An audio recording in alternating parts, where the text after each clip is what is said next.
testar o som aqui. Testando o som, vamos ver. E ali o irmão Edson Meneghete nos alertou do som. Vocês já viram, sempre tem, parece que alguma coisa, né? O som, a música, mas a gente vai tocando para mudar.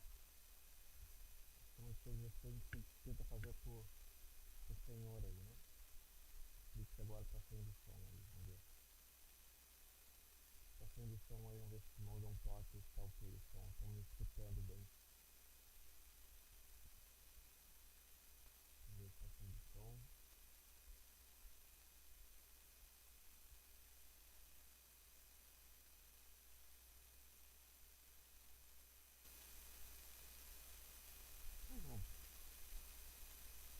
Então nós estávamos falando nessa manhã, é um domingo que a igreja metodista e muitas igrejas cristãs comemoram o segundo domingo do Advento.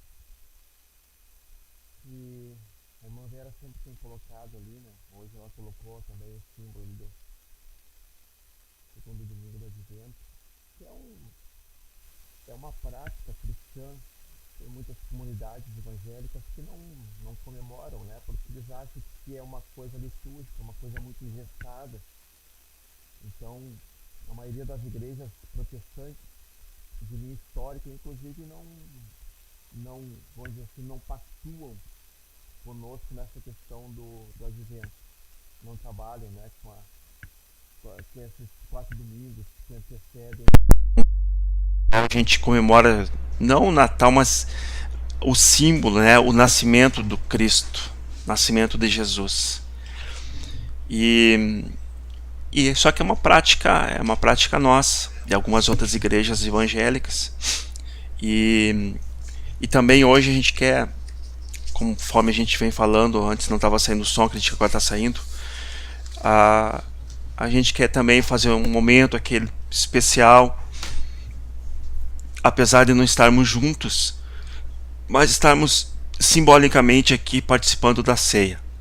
Então, se você tiver o seu suco, um copo com um pouquinho de água, um biscoito, um pedaço de pão, aí eu vou te convidar também para que ao final deste culto a gente possa estar participando também, né, de um ato simbólico da ceia do Senhor.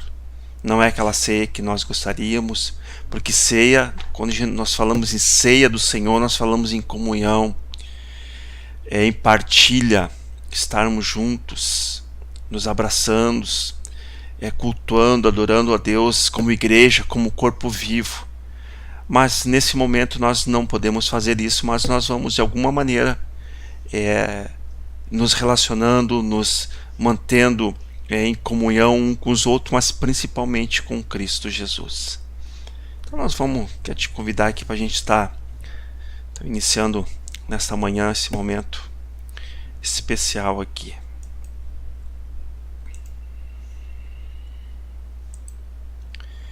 Então hoje quando a gente fala no Advento, a gente está no segundo domingo. E o segundo domingo o tópico é paz. E esse é o lema, né? É o nosso mote do segundo domingo do Advento. Esse material aqui, a gente deu uma adaptada nele. Ele é da nossa escola bíblica dominical. Os irmãos disponibilizaram de vários materiais, então a gente aproveitou, a gente deu uma adaptada nele, trazendo para o nosso culto nesta manhã. Então, quando nós falamos em Advento, a gente fala em tempo de chegada, tempo de conversão e arrependimento. É um momento especial. Então, quando a gente fala no Advento, a gente fala num momento de reflexão, no momento da igreja estar olhando para si, olhando para a sua história e principalmente para esse ato, essa atitude esse ato de altruísmo que Jesus Cristo fez, que foi sair da presença de Deus Pai, da sua glória, descer dos céus,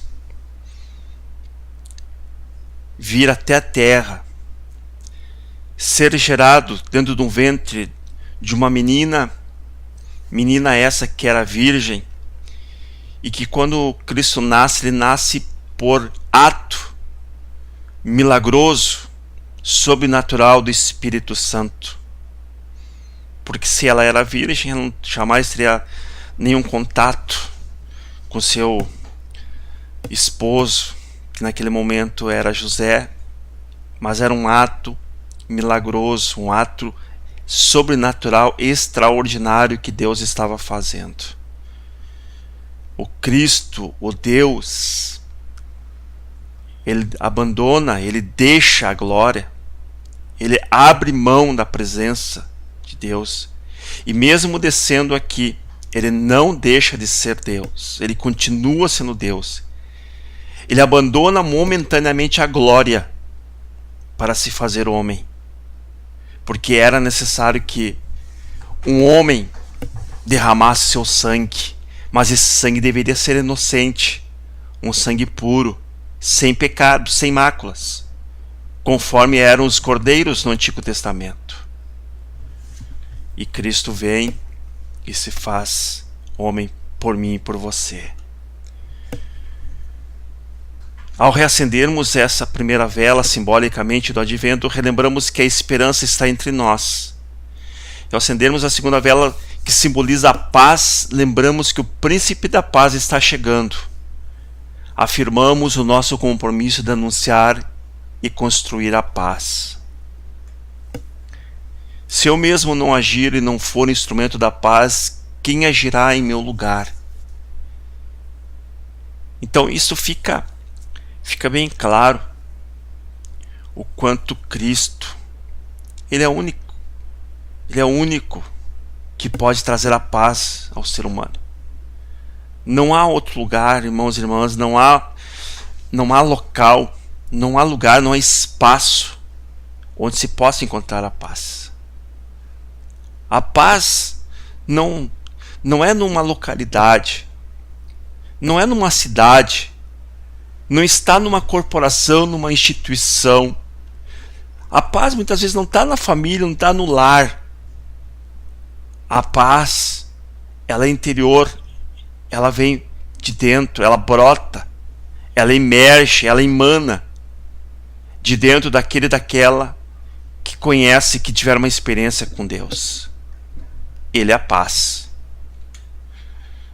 Conforme Isaías, numa das profecias do nascimento desse menino, Isaías 9, 6 e 7 diz: porque o menino nos nasceu, um filho se nos deu, o governo está sob os seus ombros, e o seu nome será Maravilhoso, Conselheiro, Deus Forte, Pai da Eternidade, Príncipe da Paz, para que se aumente o seu governo e venha a paz sem fim sobre o trono de Davi, e sobre o seu juízo para o estabelecer e o firmar mediante o juízo e a justiça, desde agora e para sempre.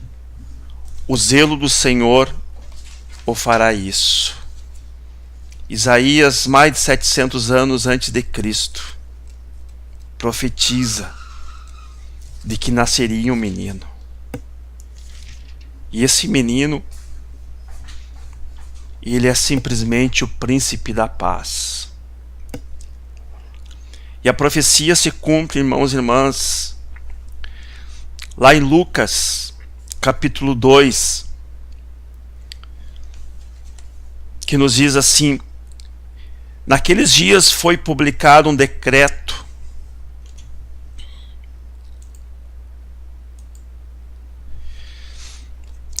o primeiro recenseamento foi feito quando Quirino era governador da Síria.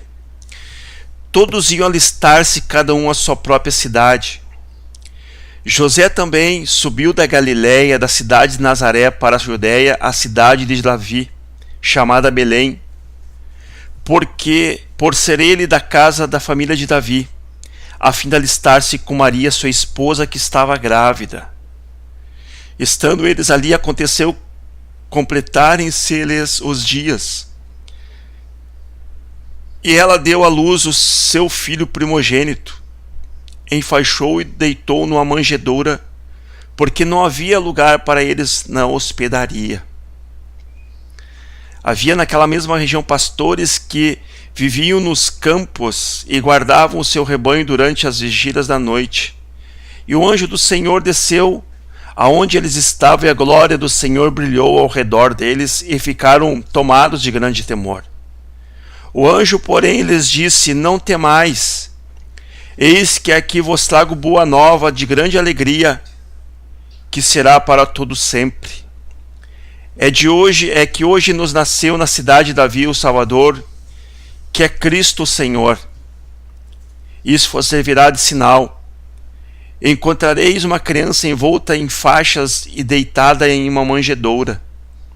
E subitamente apareceu com um anjo, uma multidão da milícia celestial, louvando a Deus e dizendo: glória a Deus nas maiores das alturas, a paz na terra entre os homens a quem ele quer bem. Irmãos e irmãs, aqui, possivelmente 730 anos depois da profecia de Isaías, Deus, todo o Antigo Testamento, Deus chamava o povo para uma atitude de confiança, de fé depositada nele.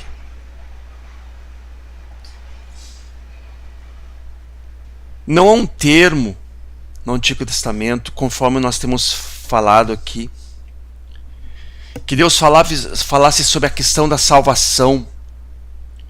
Como seria o após-morte, o após-túmulo. Deus conduzia seu povo e ele tinha sempre como uma das suas promessas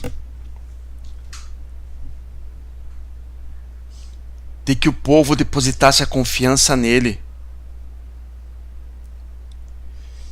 E uma das coisas que Deus sempre alertava os seus servos, e em especial os profetas, é de que um dia viria o dia do Senhor. Principalmente os profetas menores, os maiores e os menores. Deus falava muito sobre a vinda, o grande dia, o dia do Senhor. Irmãos e irmãs, o dia do Senhor, muitos pensam, ou muitos pensavam, que fosse a vinda de Cristo. Quando você lê ali a vinda do Senhor, ou o grande dia, o dia do Senhor, será o dia do juízo, será o dia final. Será o dia em que Deus colocar a juízo todos e todas perante o grande tribunal, em que Ele vai destruir tudo aquilo, todo o mal será extirpado, será aniquilado pelo poder da palavra de Deus, ou seja, de Jesus Cristo. Então essa profecia, ela não se cumpriu ainda, ela se cumprirá, e nós cremos, e tanto é que quando nós falamos na vinda de Jesus Cristo para nós falamos da segunda vinda, na vinda de Cristo. Mas no Antigo Testamento não se falava em Cristo, não se falava na volta de Jesus Cristo, se falava no grande e temível dia do Senhor. O dia do Senhor, em que Malaquias diz ali que o dia em que o sol se escurecerá, em que a terra tremerá, tamanho pavor, tamanho pânico, porque será dia de juízo.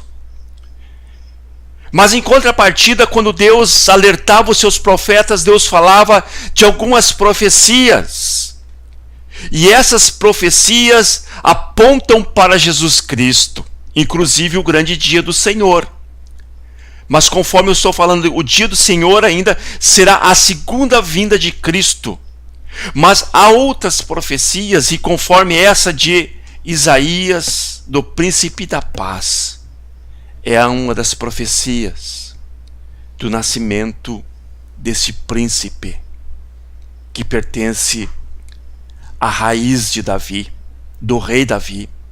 Ou seja, ele é da tribo de Judá.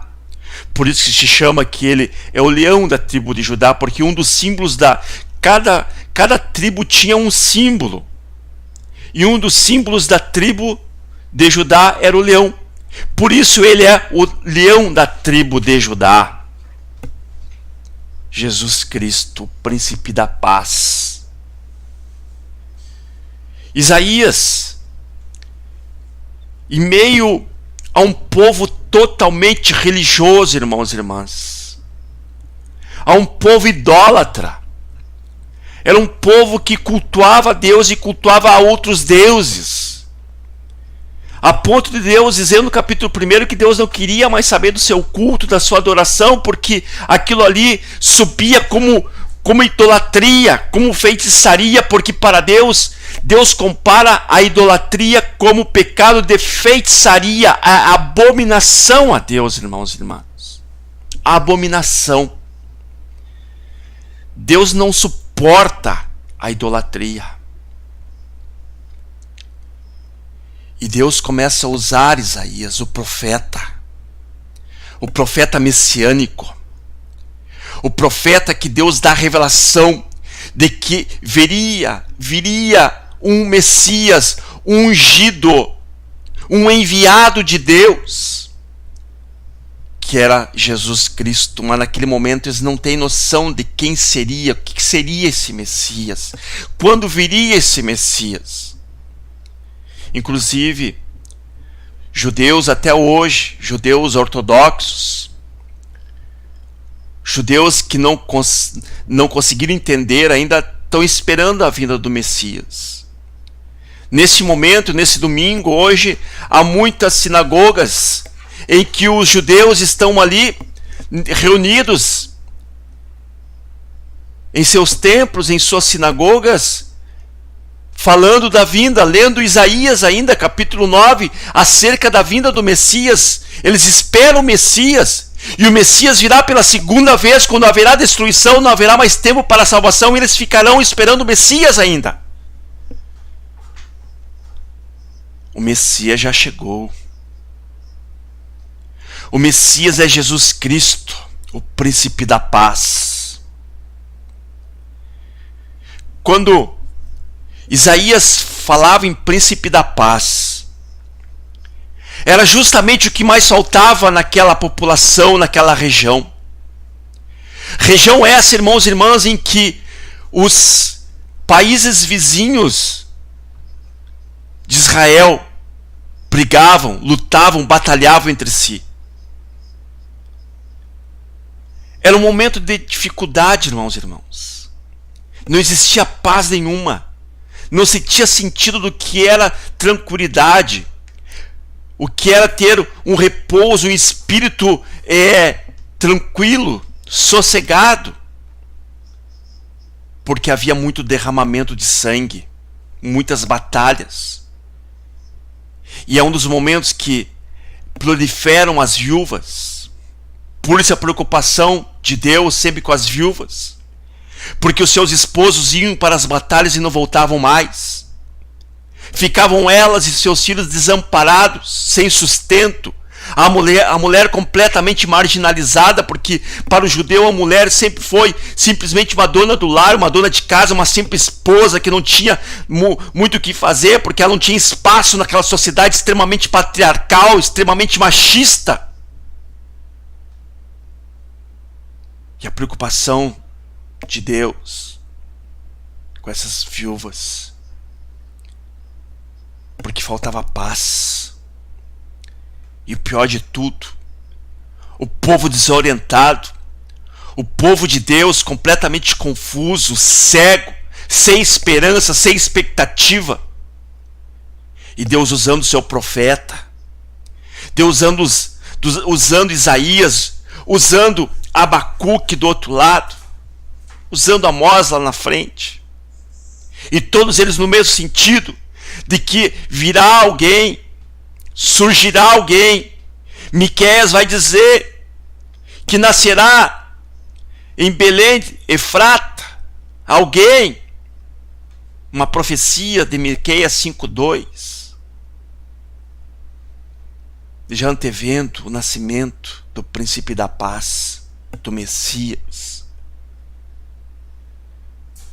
Nesse domingo, quando a gente fala do segundo domingo do Advento, que é a paz, que é na palavrinha-chave,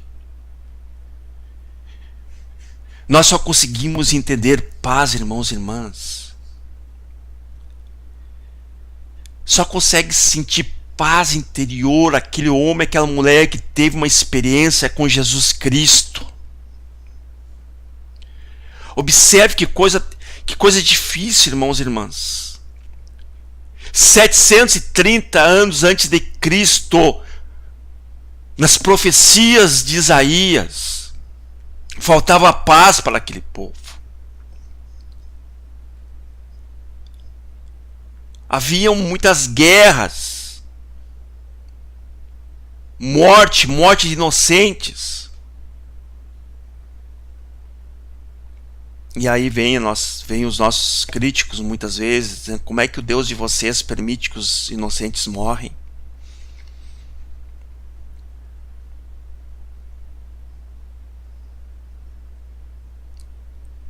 Isso aí eu nunca me preocupei, porque Deus sabe todas as coisas, não está no meu entendimento, muito menos de uma pessoa que não conhece a Deus vem querer questionar nós sobre Deus, sobre o que Deus faz ou deixou de fazer.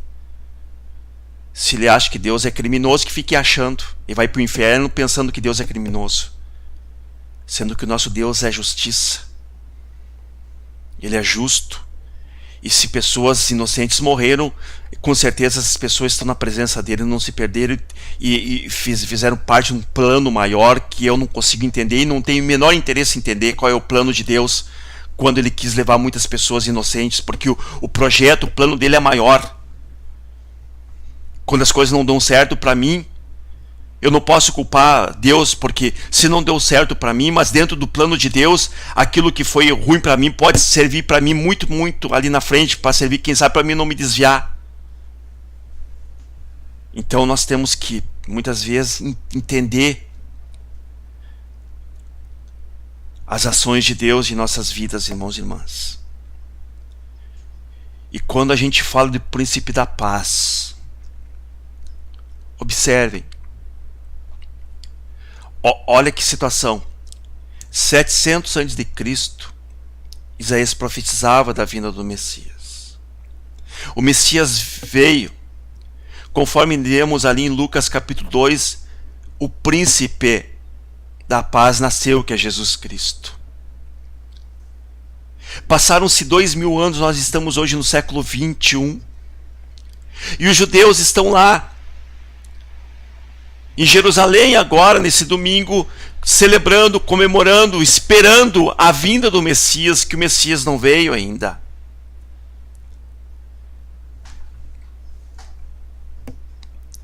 E eles continuam, irmãos e irmãs, em meio a briga, em meio a guerras, lutas travadas, principalmente na região de Gaza.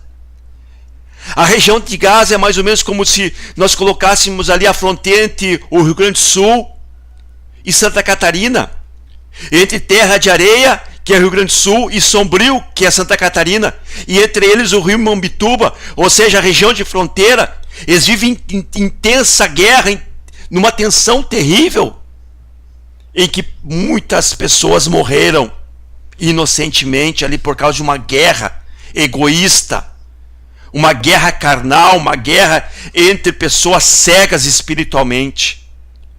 E observem, Jesus Cristo nasce, o Messias nasce naquela região que foi justamente para trazer paz para eles. Mas não haverá paz, porque eles não quiseram o príncipe da paz. Eles não aceitaram o príncipe da paz. Eles rejeitaram o príncipe da paz. Por isso que a vida deles continua atribulada, a região deles continua atribulada, e eles continuam em conflitos, em guerra, irmãos e irmãs. E por muito tempo durará isto.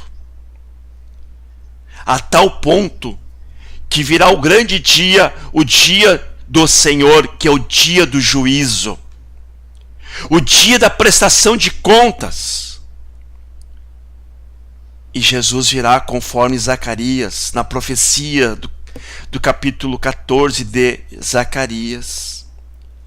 Que Jesus virá, o príncipe da paz virá. E ele colocará os seus pés no Monte das Oliveiras. E o Monte das Oliveiras se partirá, se dividirá ao meio. Essa é a profecia de Zacarias. Jesus Cristo, como o príncipe da paz, como Senhor, como Deus e como juiz, virá um dia aqui nesta terra e ele pisará, ele colocará a planta dos seus pés sobre o Monte das Oliveiras, o Monte Santo, e esse monte ele se abrirá, e ali ele fará justiça. Ali ele exterminará as nações que se levantaram contra ele.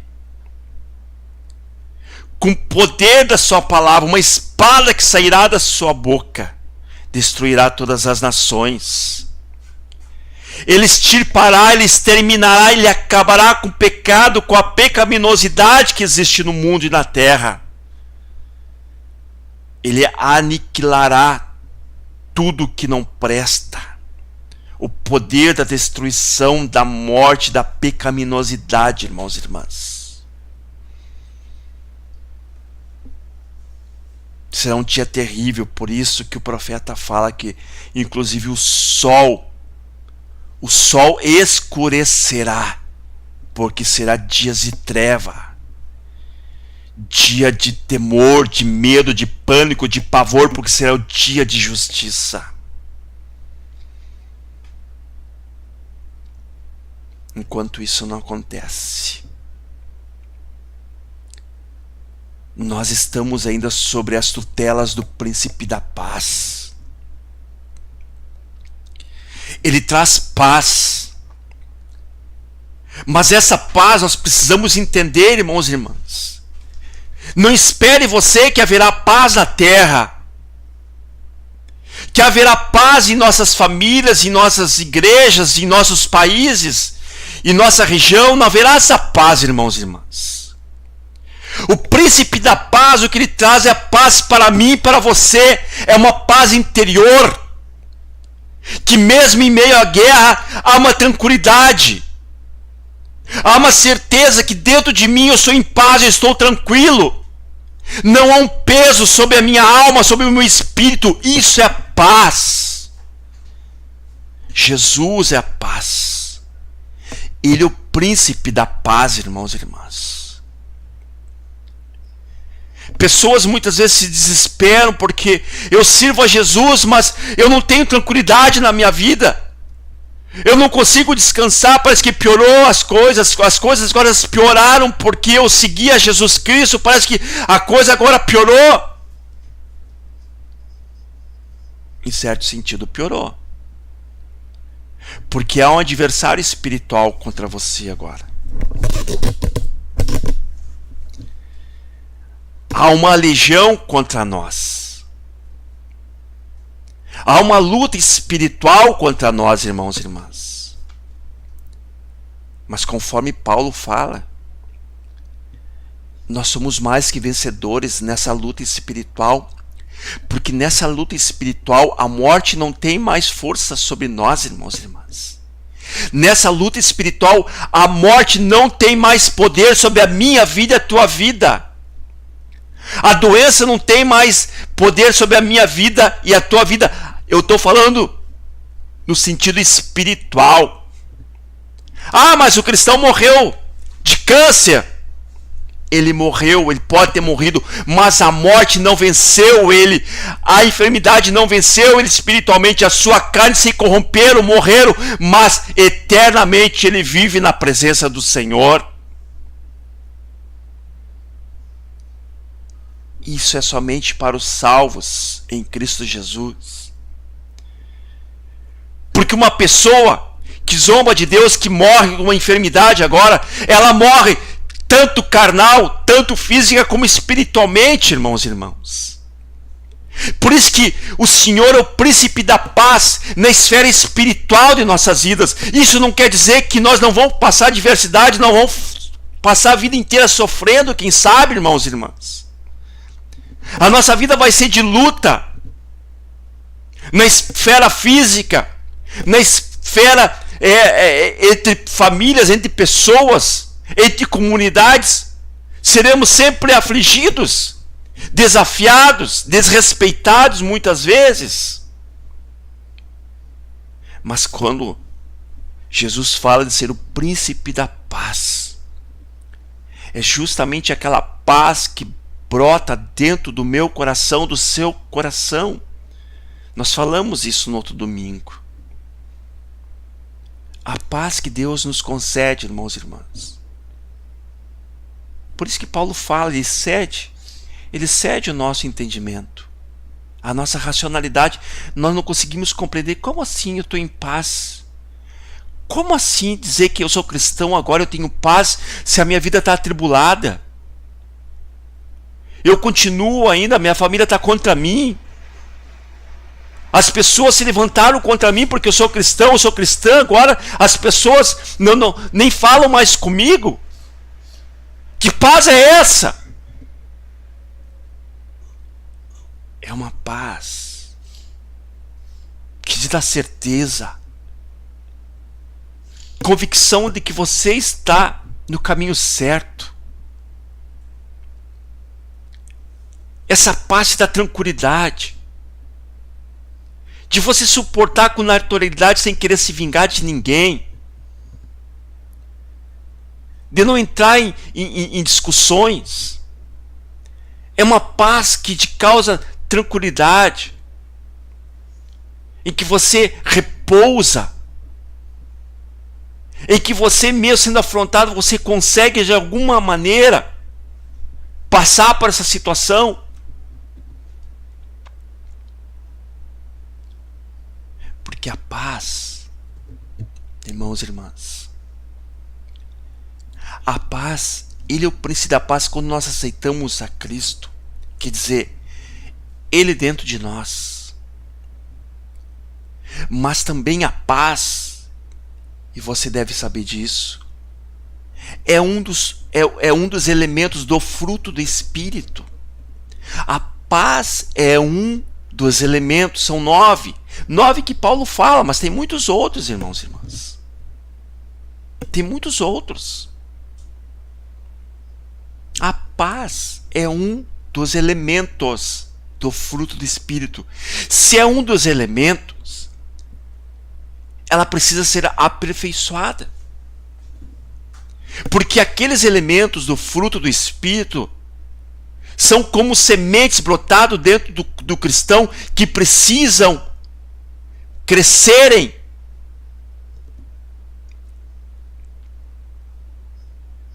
Assim como a alegria. Alegria, muitas vezes, irmãos e irmãs, conforme nós temos falado aqui, não é mostrar o sorriso na face.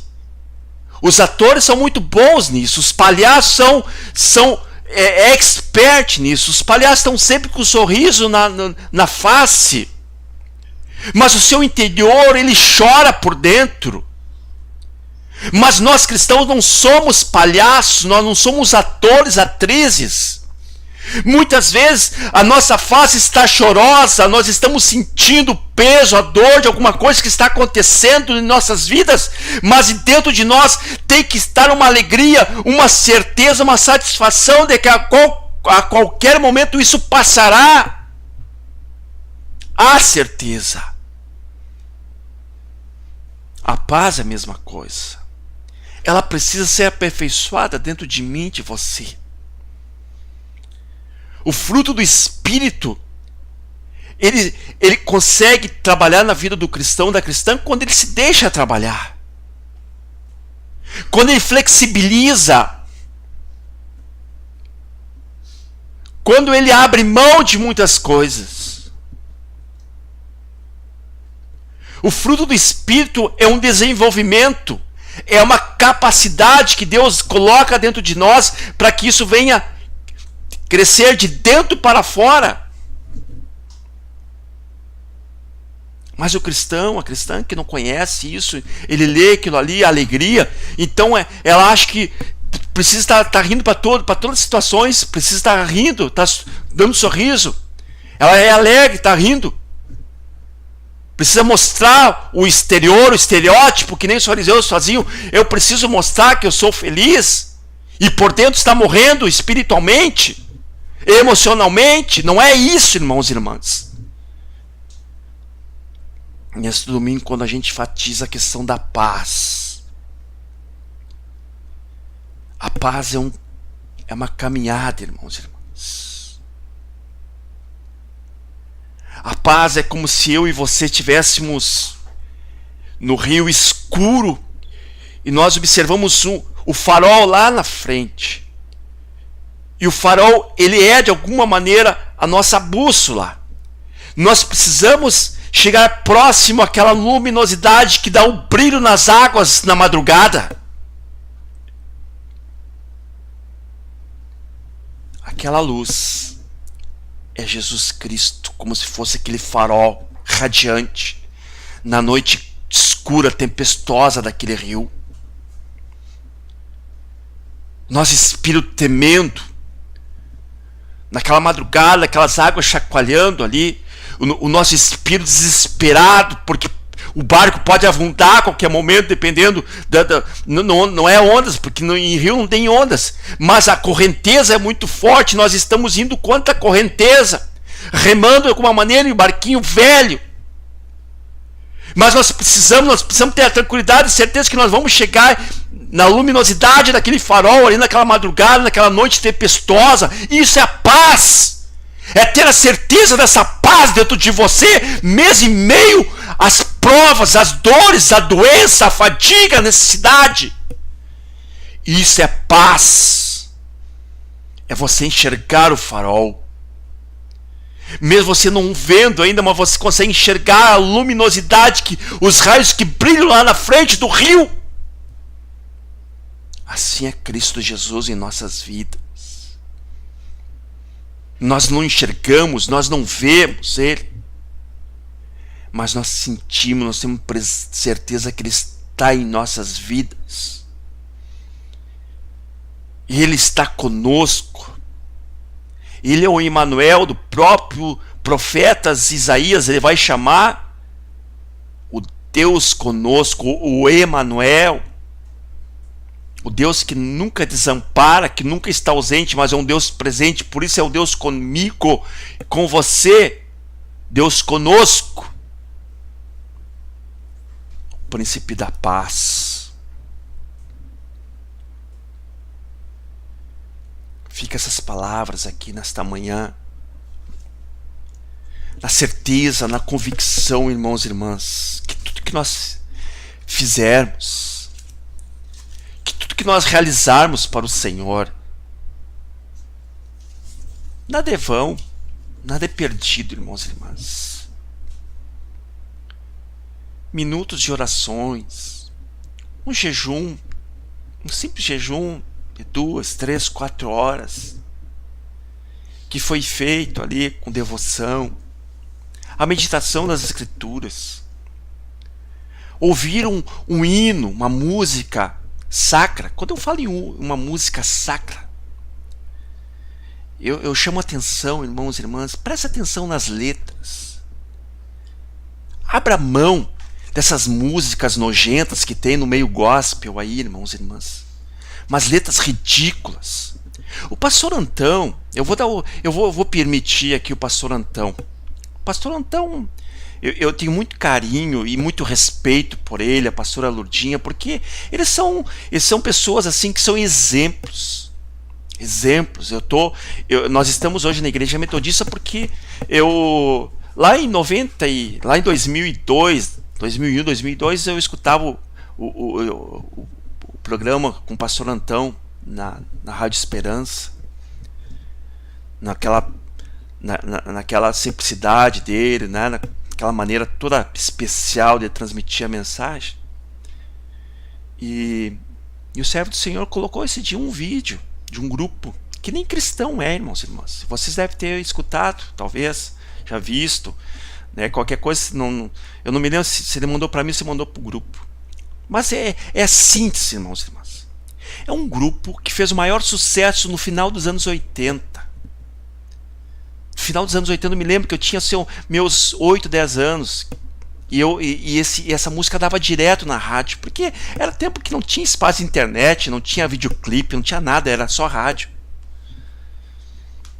E aí, esse grupo fez o maior sucesso. O maior sucesso.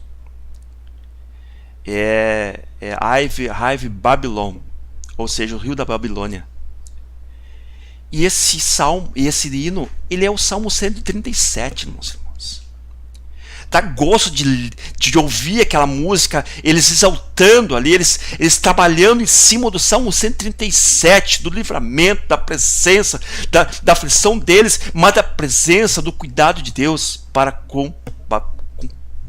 com Jerusalém, com o contexto judaico, com o contexto do cuidado de Deus com o seu povo. Eu prefiro escutar isso aí, meditar nessa letra, do que meditar em muitas porcarias de músicas que nem nós temos observado hoje. Música sem sentido, que dá nojo, irmãos e irmãs, de ver mulheres dizendo mulheres de Deus, só chorando, churumingando, miando, parece gatos. Chega a ser nojento, irmãos.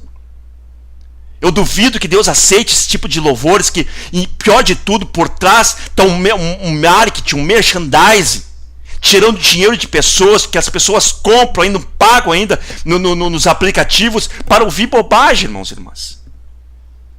Eu lamento dizer para vocês, mas assim, eu não sou edificado quase com nenhum tipo de música. São raras músicas que eu consigo ser edificado. Eu vou dizer para vocês aqui, é gosto pessoal meu, mas assim, Asaf Borba, Marcos Witt, Ron Kenoly, esses têm conteúdo, porque a maioria deles eles mesmos são compositores, eles têm conteúdo, têm letra, são poetas, têm conteúdo, irmãos e irmãs. Mas a maioria, irmãos e irmãs, eu vou te dizer, se você vai escutar isso aí, escute então uma música, pelo menos que tenha um contexto, pode ser até secular, mas que pelo menos tenha um contexto cristão. Tem duas músicas aqui no Rio Grande do Sul, dos Monarcas, que exaltam mais a Deus do que essas músicas chamadas gospel. Tem duas músicas dos Monarcas, que é um grupo tradicionalista aqui. E eles exaltam a Deus de uma maneira extraordinária. Oswaldir e Carlos Magrão, eles fazem uma música, um poema sobre a Trindade que eu nunca vi no meio gospel. Eu nunca vi a profundidade da letra dessa música do Oswaldir e Carlos Magrão sobre a questão do Espírito Santo. Eu não vejo a profundidade no meio gospel. Eu lamento ter que dizer isso, irmãos e irmãs. Por isso que o meu elevo espiritual muitas vezes não está em música, lamentavelmente. Ou então o que eu faço? A minha esposa, meu filho são testemunho. O que eu faço então? Eu vou para o instrumental. Eu abro a mão, é uma música que eu gosto, então, cristã, eu coloco no instrumental para mim não ter que ver a asneira, as besteiras que essas letras medíocres, letras mundanas, letras pagãs, letras, vamos dizer assim, são letras que trazem mais a valorização do homem do que a Deus. Mas esse não é o nosso tema. Então, para nós finalizar, irmãos e irmãs, essa questão da paz, abrindo parênteses, fechando, essas músicas anteriormente não me dão paz nenhuma. Se eu dependesse dessas músicas aí, eu não teria paz. É que a paz que excede a todo entendimento é justamente isso. É saber, irmãos e irmãs, mesmo em meio àquilo que a gente não gosta, que a gente não suporta, que a gente não aguenta, a gente conseguir de alguma maneira atingir essa paz. Fica nesse domingo aqui essa palavra de que para nós o príncipe da paz já veio, irmãos e irmãs. Para os judeus estão esperando o Messias, o nosso Messias já veio. Nós estamos esperando sim agora a vinda do grande dia do Senhor, que é o dia do juízo, é a segunda vinda de Cristo. Os judeus estão esperando a primeira vinda, estão esperando o Messias.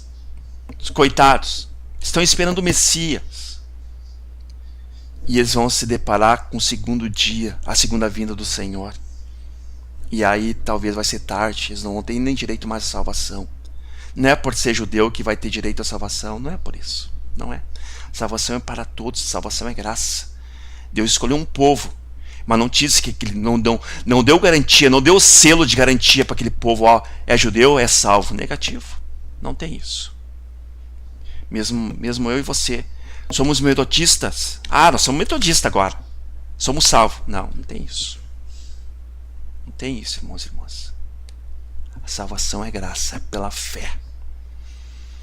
Quero te convidar agora para nós estarmos nos preparando para o nosso momento da ceia, da comunhão, nosso Senhor Jesus Cristo.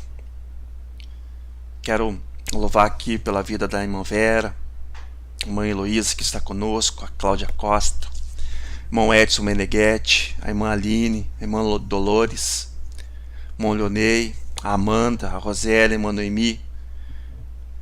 Que Deus abençoe a cada um de vocês.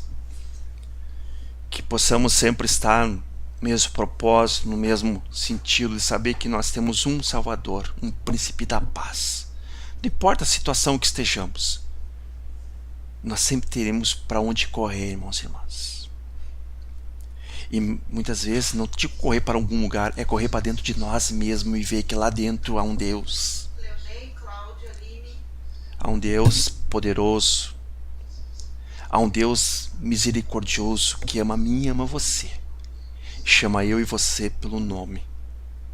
E esse nome Ele está escrevendo no livro da vida, onde um dia eu e você estaremos juntos para sempre. Vamos nos preparar para um momento da ceia. Se você tiver um copo d'água, se não tiver suco, tiver um biscoito, um pão, eu te convido aí, no seu particular, para nós estarmos simbolicamente participando agora desse momento, em nome do Senhor Jesus.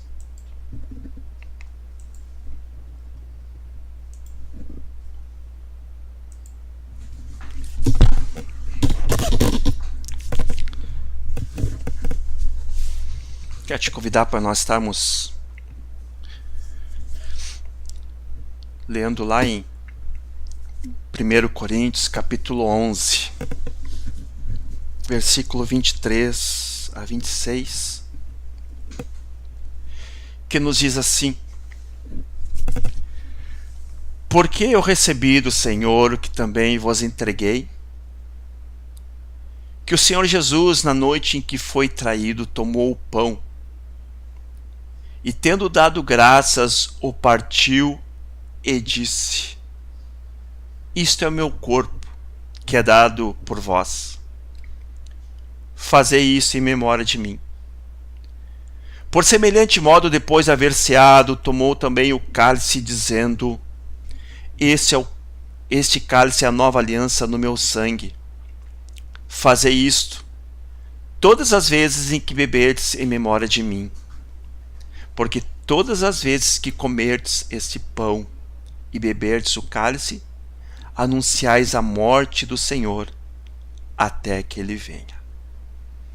Tomei do pão, do biscoito, tomei do copo com suco ou com água. Em nome de Jesus, mesmo nós estamos separados, saiba que o Cristo vivo, o Cristo que nasceu na manjedoura, o Cristo que nasceu de uma virgem, nasceu por milagre, de modo sobrenatural, concebido pelo Espírito Santo. O Cristo vivo que morreu na cruz, derramou sangue por mim e por você. O Messias que havia de vir, que ressuscitou ao terceiro dia, que deixou como legado esse momento, essa instituição, que é a ceia do Senhor. Para que lembremos, para que nós pudéssemos nos lembrar do sacrifício feito lá na cruz, mas que também pudéssemos olhar para frente na esperança de que um dia Ele retornaria para levar a mim, você e todos nós para a sua presença e apresentar ao Deus Pai e vivermos para todo sempre na sua presença. Participe agora, em nome de Jesus, comendo do pão e tomando do cálice, em nome de Jesus.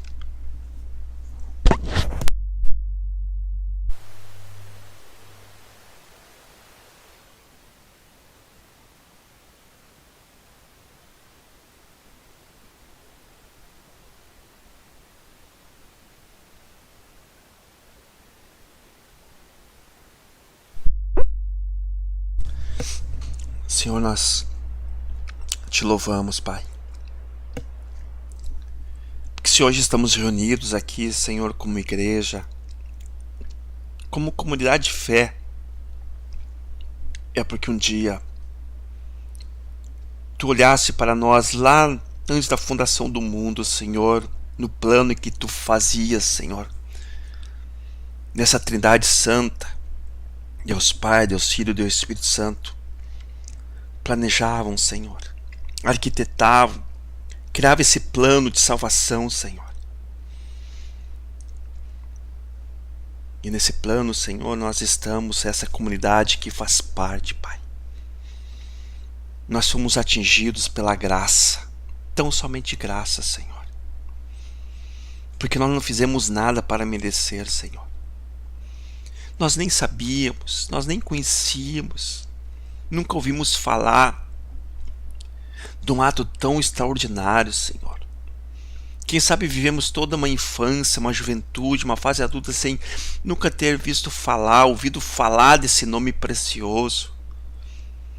Esse nome um dia atingiu nossas vidas, Senhor. Nos transformou, fazendo homens e mulheres, Senhor, transformados, regenerados, Senhor. Mudando de vida, mudando o seu interior, Pai. Fazendo homens e mulheres agora que têm agora uma nova perspectiva, Senhor. Uma perspectiva de uma morada que nós não sabemos, mas que nós cremos, Senhor. Moradas essas chamadas celestiais. Muito obrigado, Senhor. Porque em cada sangue, cada gota de sangue derramado ali, significa, Senhor, a dor, Senhor, a angústia, todo o sofrimento sofrido na cruz, para que hoje nós tivéssemos direito a essa salvação. Obrigado, Pai amado. Obrigado porque nesta manhã, Senhor, em que reunidos estamos aqui, mesmo separados fisicamente, mas a Tua graça, a Tua mão poderosa repousa sobre nossas vidas nessa manhã, sobre o Teu povo, o povo que se chama pelo Teu nome, Senhor. Uma igreja, Senhor, que marcha, uma igreja que milita, Senhor, uma igreja que se prepara para encontrar-se contigo, Senhor, como uma noiva que se prepara, Senhor, que se adorna, que procura, Senhor, estar extremamente bela para encontrar-se com seu noivo. Que assim possamos ter sempre isso em mente, em nossos corações, em nosso entendimento, Senhor. Essa alegria, esse prazer, essa esperança, essa expectativa de encontrar-se contigo, Pai. Muito obrigado. Em nome de Jesus Cristo, Senhor. Amém, Pai. Queria agradecer a você, a sua família, a todos e todas que estiveram conosco aqui nesta manhã, irmãos. Lembrando que eu e você, ainda que nossas vidas estejam atribuladas ao nosso redor, ainda que a nossa família, o nosso local de trabalho, a nossa vizinhança, o nosso país, o nosso estado, a nossa cidade estejam um caos ao nosso olhar, a nossa visão. Mas há dentro de você essa paz interior, essa paz que excede todo entendimento, que o teu entendimento talvez não compreenda essa paz, mas ela existe dentro de você, e ela é a causa de nós termos ainda momentos de refrigério, momentos de sossego, de tranquilidade em meio ao caos. Essa paz é Jesus Cristo. Um ótimo domingo, irmãos e irmãs. Deus abençoe a você e a sua família. E fiquem com Deus. Uma ótima semana, em nome do Senhor Jesus. Amém.